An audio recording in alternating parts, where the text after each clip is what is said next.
하나님의 말씀 신약성경 사도행전 19장 1절에서 10절 말씀입니다.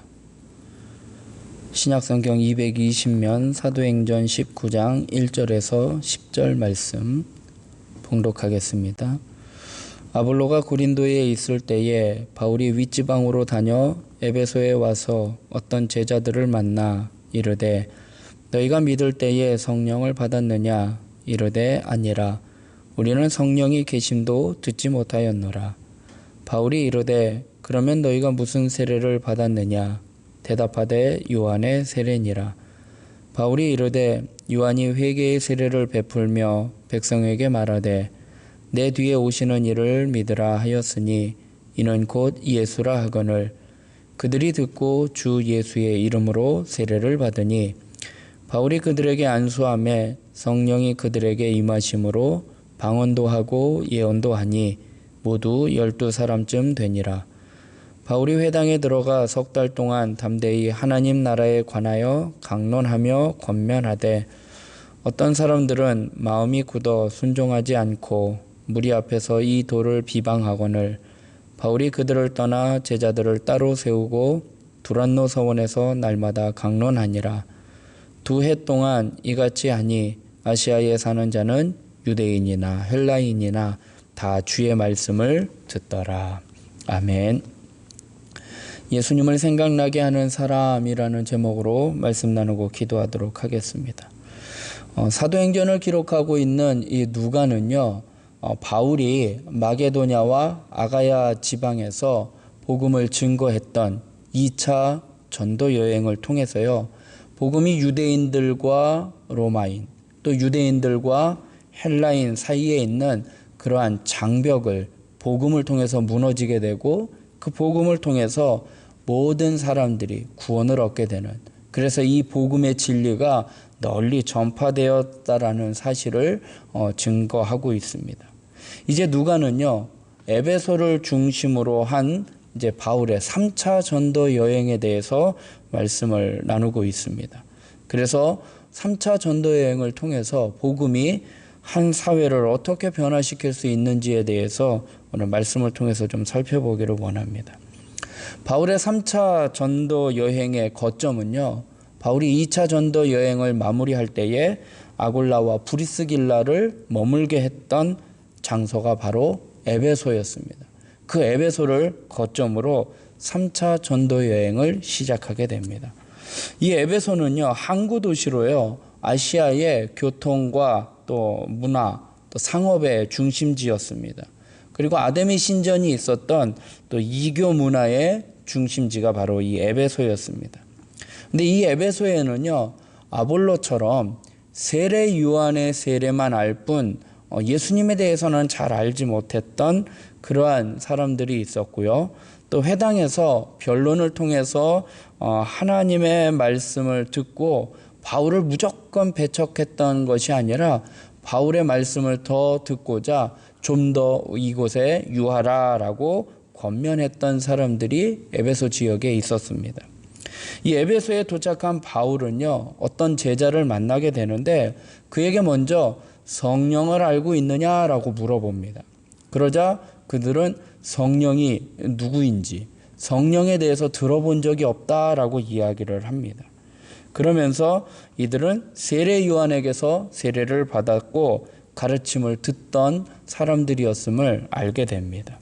2절부터 보면 이르되 너희가 믿을 때에 성령을 받았느냐? 이르되 아니라 우리는 성령이 계심도 듣지 못하였노라. 바울이 이르되 그러면 너희가 무슨 세례를 받았느냐? 대답하되 요한의 세례니라 말씀을 하고 있습니다. 세례 요한에게 세례를 받았고 가르침을 받았던 자들입니다. 1절에 바울이 에베소에서 제자들을 만났다, 어떤 한 제자들을 만났다라고 이야기하는 것을 볼 때, 제자라는 표현을 볼 때에 그들은요, 하나님의 말씀을 열심히 배우고 또 그 말씀대로 경건하게 살려고 했던 사람들이었을 것입니다. 그런데 예수님에 대해서는요, 깊이 알지 못했고 성령님의 존재는요, 아예 모르고 있었던 사람들이었습니다. 우리가요, 아무리 신앙생활을 열심히 한다 하더라도요, 성령님이 함께 하시지 않는다면, 성령님의 임재가 없고 성령으로 충만한 삶을 살지 못한다면요, 우리는 바른 신앙을 가질 수 없습니다. 왜냐하면 성령님께서 예수님을 증언하시는 분이고, 또한 성령님을 통해서 우리가 믿는 예수님을 그리스도라 고백하고 예수님을 영접하고 예수님을 믿을 수 있기 때문이라는 것입니다. 고린도전서 12장 3절에 보면, 그러므로 내가 너희에게 알리노니 하나님의 영으로 말하는 자는 누구든지 예수를 저주할 자라 하지 아니하고 또 성령으로 아니하고는 누구든지 예수를 주시라 할 수 없느니라 말씀을 하고 있습니다.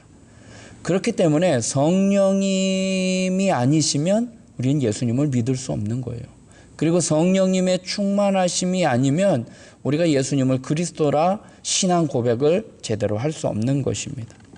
바울은요, 그들이 알고 있었던 세례 요한의 가르침, 세례 요한의 세례를 받았던 또 그 가르침을 받았던 그들에게 그 세례 요한의 가르침을 기초로 해서 예수님을 증언하고 있습니다.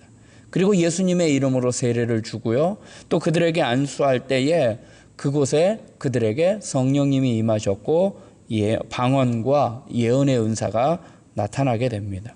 4절부터 보면, 바울이 이르되 요한의 회개의 세례를 베풀며 백성에게 말하되 내 뒤에 오시는 이를 믿으라 하였으니 이는 곧 예수라 하거늘 그들이 듣고 주 예수의 이름으로 세례를 받으니 바울이 그들에게 안수하며 성령이 그들에게 임하심으로 방언도 하고 예언도 하니 모두 12사람쯤 되니라 말씀을 하고 있습니다. 성령님이 임하심으로 말미암아 그들은요, 이제 제대로 알지 못했던 복음에 대해서 바로 알게 되고 온전한 신앙의 길, 참된 제자의 길을 가게 됩니다.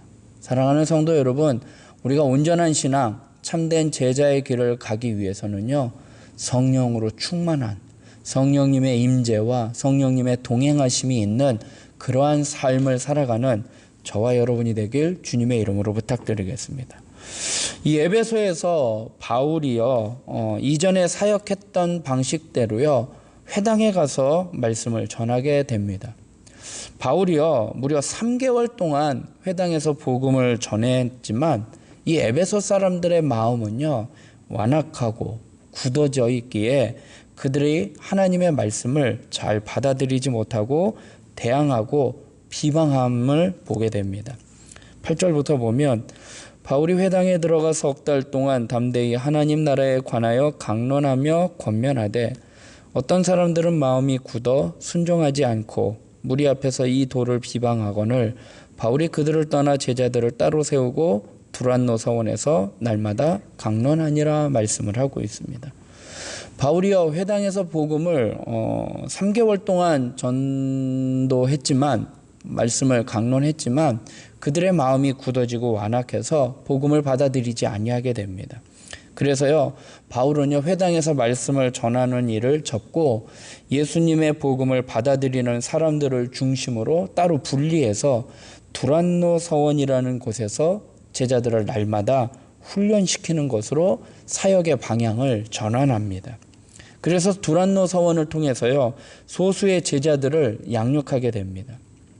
예수님이요, 12명의 제자를 통해서 양육하고 그들을 훈련시켜서 세상을 변화시킨 것처럼 사도 바울 역시 그런 방법을 쓰고 있습니다. 그래서 바울이요, 이 두란노 서원에서요, 2년간 하나님의 말씀을 강론하면서 제자들을 집중해서 양육한 결과 아시아에 사는 모든 유대인들이, 헬라인들이 하나님의 말씀을 듣게 되었다라고 말씀을 하고 있습니다. 10절의 말씀을 보면, 2해 동안 이같이 하니 아시아에 사는 자는 유대인이나 헬라인이나 다 주의 말씀을 들었다 말씀을 하고 있습니다. 바울이요, 2년 동안 이 두란노 서원에서 제자들을 양육한 결과 그들로 인해서 많은 사람들에게 복음이 증거되게 되고요, 또 그 많은 사람들이 예수님을 영접하게 되었다 말씀을 하고 있습니다. 지금도요, 세상을 복음으로 정복하는 유일한 방법은요, 하나님의 말씀을 통해서 하나님의 사람을 세워가는 것입니다. 그래서요, 우리에게는 다른 방법이 없어요. 우리가 말씀을 배우고 전하는 이유가 뭐냐? 그들이 예수님처럼, 바울처럼 이 세상 사람들 중에 예수님의 복음을 알지 못하는, 복음의 진리를 알지 못하는 자들이 없도록 우리가 날마다 복음을 증거해야 하는 것입니다. 그러기 위해서는요, 우리가 먼저 말씀으로 훈련받고 성령님의 임재하심을 통해서요, 우리가 먼저 제자가 되고 또 우리가 그 받은 말씀을 가지고 제자를 세워가야 하는, 사람을 세워가야 하는 것입니다. 그리스도인들의 유일한 삶의 모범은요, 오직 예수 그리스도 한 분뿐입니다. 사도행전에 등장하는 신앙의 모든 사람들은요, 예수님의 모습을 닮아갔습니다. 그리고 바울은 에베소에서 예수님처럼 헌신적으로 사역을 했습니다. 우리의 궁극적인 소망은요, 모든 사람들이요, 우리의 모습을 통해서, 우리를 통해서 예수님을 떠올려야 하는 것입니다. 또 우리가 사는 곳에 예수 그리스도의 향기를 나타내야 하는 것입니다. 사랑하는 성도 여러분, 오늘 세상을 변화시키는 방법은요, 사람을 세우는 거예요.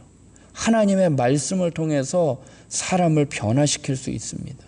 그래서 우리가 때를 얻든지 못 얻든지 복음을 증거해야 하는데, 바울은요, 두란노 서원에서 2년 동안 그들에게 말씀을 증거했습니다.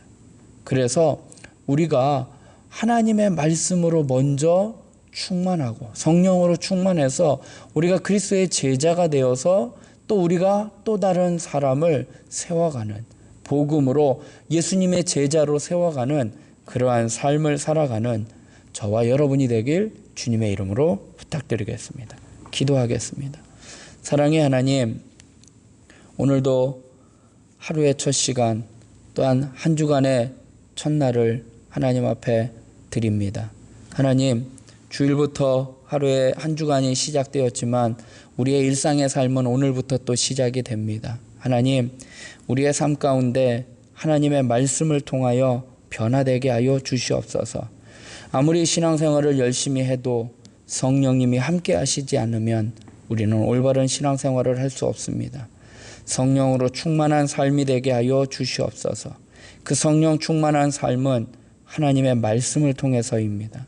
우리가 말씀을 배우고 우리가 말씀을 깨닫고 또 그 말씀을 증거하는 자 되게 하여 주시옵소서. 그리하여 모든 사람이 우리의 모습을 통해 예수님을 떠올리게 되고 우리가 사는 곳에 예수 그리스도의 향기를 나타내는 믿음의 사람들 되게 하여 주시옵소서. 그렇게 살아가는 것이 결코 세상에서 구별된 삶을 살기에 힘들고 어려운 삶입니다. 그러나 예수님께서 그렇게 사셨던 것처럼, 사도 바울이 그렇게 복음을 증거하며 살았던 것처럼 우리도 그렇게 살기로 결단하는 자 되게 하여 주시옵소서. 한 주간 하나님 예수 그리스도의 복음을 깨닫고 그 복음을 증거하며 살아가는 저희들 되게 하여 주시옵소서. 하나님, 나라와 민족을 위하여 기도합니다. 이 나라와 이 민족을 긍휼히 여겨주시고 특별히 대통령과 위정자들을 붙잡아 주시고 특별히 또 믿음의 사람들을 통하여 그리스도의 향기가 나타나며 믿음의 사람들이 하나님이 주시는 그 지혜와 능력을 가지고 이 나라와 이 민족을 잘 이끌어갈 수 있는 위정자들 또 지도자들이 될 수 있도록 인도하여 주시옵소서. 하나님, 몸된 교회를 위하여 기도할 때에 담임 목사님 청빙을 위하여 기도하오니 이 모든 일에 성령님께서 함께하여 주시고 주관하여 주시고 인도하여 주사 우리 모든 성도 한 사람 한 사람이 성령 충만함으로 하나님의 뜻을 깨닫고 분별하여 이 일을 위하여 기도하며 이 일을 지혜롭게 성령님의 인도하심을 따라 잘 진행해 나아갈 수 있도록 인도하여 주시옵소서. 당회원들과 청빙위원들을 붙잡아 주시고 더욱더 함께 하여 주시옵소서. 오늘 하루의 삶을 주님께 맡겨드립니다. 모든 것 주님께서 주관하여 주시고 간섭하여 주시고 인도하여 주시옵소서. 감사하며 예수님의 이름으로 기도드리옵나이다. 아멘.